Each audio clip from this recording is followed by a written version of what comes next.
कि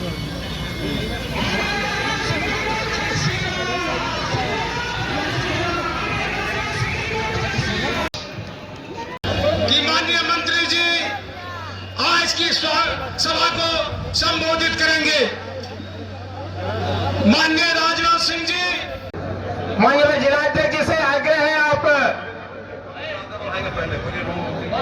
माननीय मंत्री जी का स्वागत अंगवस्त्र से बीटी शेखर, श्री राजेश सिंह, श्री कक्कू सिंह, रमेश सभा में मौजूद मेरे सभी सम्मानित बहनों एवं भाइयों, शायद इस स्थान पर किसी सार्वजनिक सभा को संबोधित करने के लिए पहली बार मैं आया हूं। फिर भी आप लोगों ने बहुत ही गर्मजोशी के साथ स्वागत किया है। लेकिन भारत की परंपरा है और शिष्टाचार का तकाजा है। सारे भारत में ही नहीं बल्कि दुनिया के दूसरों देशों में यह चर्चा इस बात की रहती है कि वहां जंगल राज है, भ्रष्टाचार है। यहां के मुख्यमंत्रियों को, मंत्रियों को जेल की हवा खानी पड़ी है। क्या यह काम भारतीय जनता पार्टी ने किया?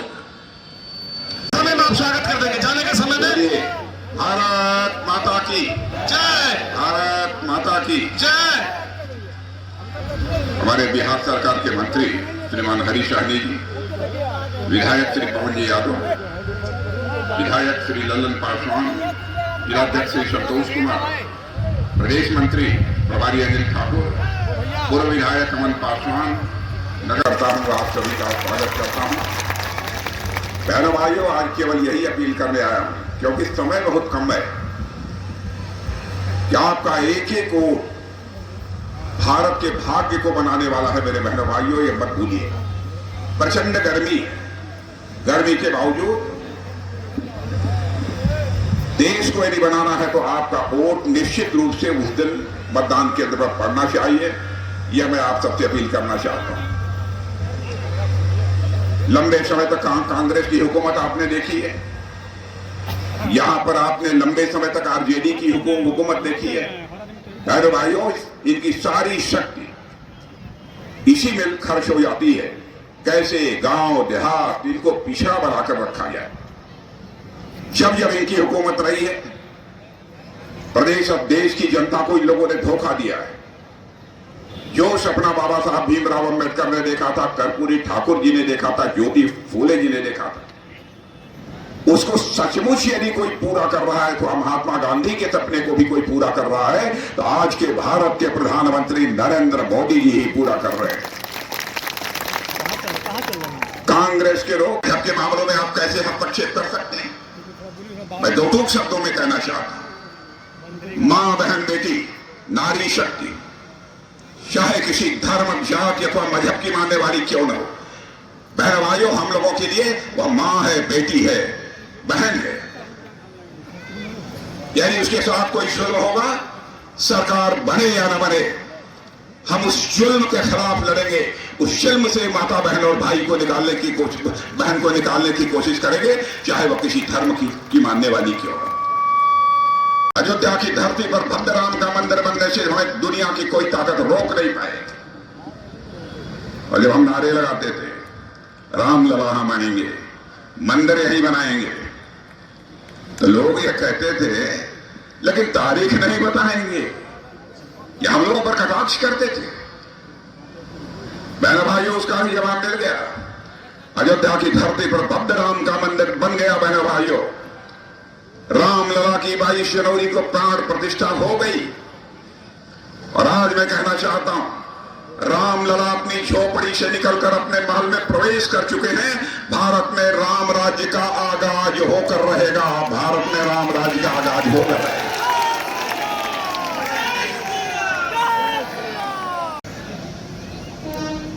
और बिहार की जनता को मैं जानता हूं, यहां के नौजवानों के अंदर प्रतिभा है, योग्यता है, क्षमता है। और इतना ही नहीं, भारत की सीमाओं पर शौर्य और पराक्रम का परिचय भी देने की आवश्यकता होती है कि बिहार के लोगों ने अपने शौर्य और पराक्रम का परिचय दिया। भारत का रक्षा मंत्री होने के नाते मैं कह सकता हूं, मैं वह दिन 17 जून 2020 को भूल नहीं सकता। बिहार रेजिमेंट के हमारे बहादुर जवानों ने भारत चीन सीमा पर गलवान में अपने जिस शौर्य और पराक्रम का परिचय दिया था मेरे बहनों भाइयों, हमारे दुश्मनों के छक्के छुड़ा दिए थे बिहार रेजिमेंट के नौजवानों ने। लेकिन ये लोग बिहार को गरीब रखकर खुद करोड़पति बनते जा रहे हैं। मैं चाहता हूं अब बिहार के नौजवानों को यह बात समझ में आनी चाहिए, ये लोग राजनीति करते हैं तो केवल परिवार के लिए राजनीति करते हैं, देश बनाने के लिए राजनीति नहीं करते हैं। इसके पहले की भी सरकारों को आपने देखा है इस देश में काम करते हैं। कांग्रेस की सरकारें, उनको भी देखा है। पढ़े लिखे लोगों को इस बात की जानकारी होगी। 2014 में जब हम लोगों की सरकार बनी थी, मोदी जी भारत के प्रधानमंत्री बने थे, उस समय हमारा भारत दुनिया में धन दौलत के मामले में, यानी इकोनॉमी की साइज, अर्थव्यवस्था के आकार के मामले में दुनिया में 11वें स्थान पर खड़ा था। क्या बहनों भाइयों, आपको इस बात पर गौरव की अनुभूति नहीं होती? 2014 में जब कांग्रेस की रेजिम समाप्त हुई थी, उस समय हमारा भारत अर्थव्यवस्था के आकार यानी धन दौलत के मामले में दुनिया में 11वें स्थान पर खड़ा था। आज हमारा भारत 7 वर्षों के अंदर ही जंप लेकर दुनिया के 5 देशों में आकर खड़ा हो गया है। सारे विश्व के अर्थशास्त्री अब यह दावा कर रहे हैं कि विश्व में सर्वाधिक तेजी से आगे बढ़ने वाली अर्थव्यवस्था यदि किसी देश की है कि भारत की है। और भारत यदि ऐसे ही आगे बढ़ता रहा तो 2027 आने के पहले हमारा भारत, मेरे बहनों, दुनिया की टॉप 3 कंट्री में आकर खड़ा हो जाएगा। लालटेन युग, अब चरवाहा युग का समय चला गया। यह कोई छोटी बात नहीं है। और आपने ऐसी हालत बना दी है कि आप फिर से लालटेन के युग में इस बिहार को ले जाना चाहते हैं। आज यह मोबाइल और लैपटॉप का युग है। आप कहां ले जाना चाहते हैं इस देश को? लेकिन मैं मानता हूं जनता ने ठान लिया है कि इस बार बिहार की जनता किसी के साथ रहेगी तो मोदी जी और नीतीश जी के साथ रहेगी। यह फैसला यहां की जनता ने कर लिया है। बहनों भाइयों, आरजेडी के लोग कहते हैं हमारी लालटेन जल रही है और जलती रहेगी। मैं मानता हूं कि बहनों भाइयों, इनकी लालटेन जल नहीं रही है। अब तेल समाप्त हो गया है, अब वो भभकना शुरू कर दी है, भभक रही है, यानी उसके बुझने का समय आ गया है। मैं बिहार की जनता को यह कहकर जाना चाहता हूं। वादे तो बार बार किया, करोड़ों की संख्या में नौकरी देंगे, चरवाहा मॉडल की इन्होंने बात की थी। आज विज्ञान और तकनीक के युग में भारत ही नहीं दुनिया तेजी से आगे बढ़ रही है और आप बराबर यहां पर चरवाहा मॉडल की बात करते हैं। सारा देश इस समय में घूम रहा हूं मेरे बहनों भाइयों। मैं तमिलनाडु में भी था, केरल में भी था। वो अपनी सरकार बनाना चाहते हैं।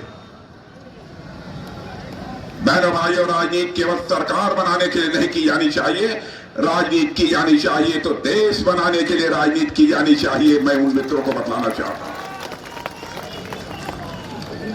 हमारी सरकार ने किसी के साथ कोई भेदभाव नहीं किया, चाहे हिंदू हो, मुसलमान हो, ईसाई हो, बौद्ध हो। पक्का मकान यदि मिला है तो सभी धर्मावलंबियों को मिला है। नल से जल की यदि व्यवस्था उसके घर में हुई है तो सभी धर्मावलंबियों के लिए हुई। बिजली मिली है, अथवा फ्री राशन, मुफ्त में राशन मिल रहा है।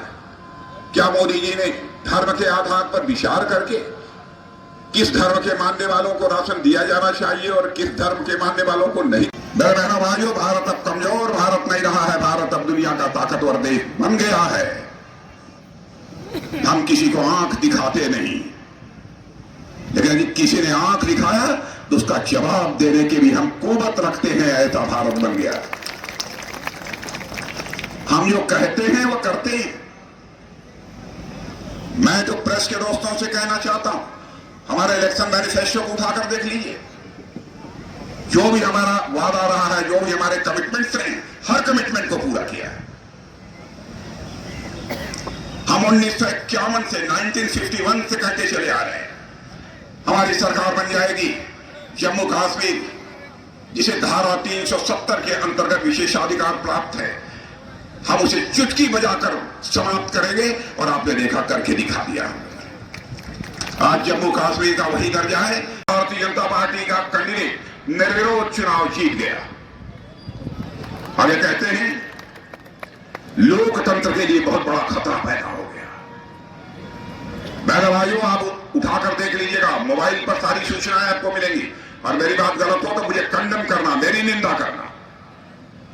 जीवन यदि राजनीति की है तो जनता की आंखों में धूल झोंक कर नहीं, जनता की आंखों में आग डालकर मैंने राजनीति की है। जनता की आंखों में आंख डालकर राजनीति की है। इन लोगों ने किया क्या है? कांग्रेस के समय भी कई बार निर्विरोध सांसद चुने गए।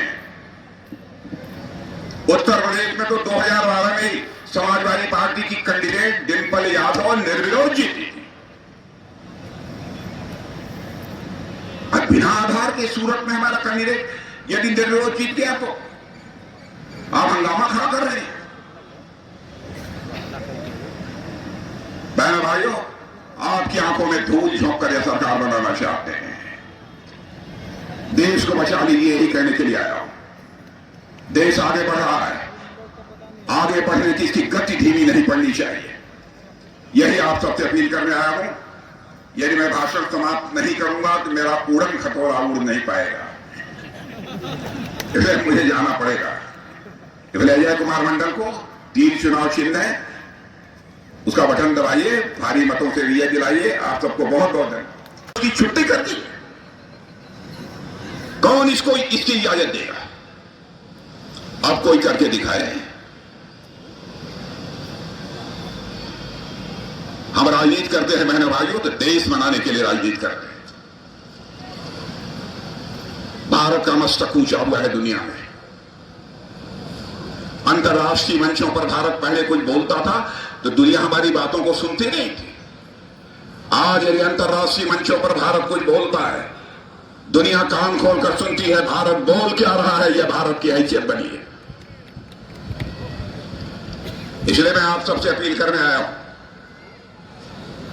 कि बहनों भाइयों, जो भी हमारे एनडीए के प्रत्याशी हैं, चाहे भारतीय जनता पार्टी जेडीयू के जो भी प्रत्याशी हैं, उन प्रत्याशियों के पक्ष में आपका मत जाना चाहिए। जेडीयू का चुनाव चिन्ह तीर है।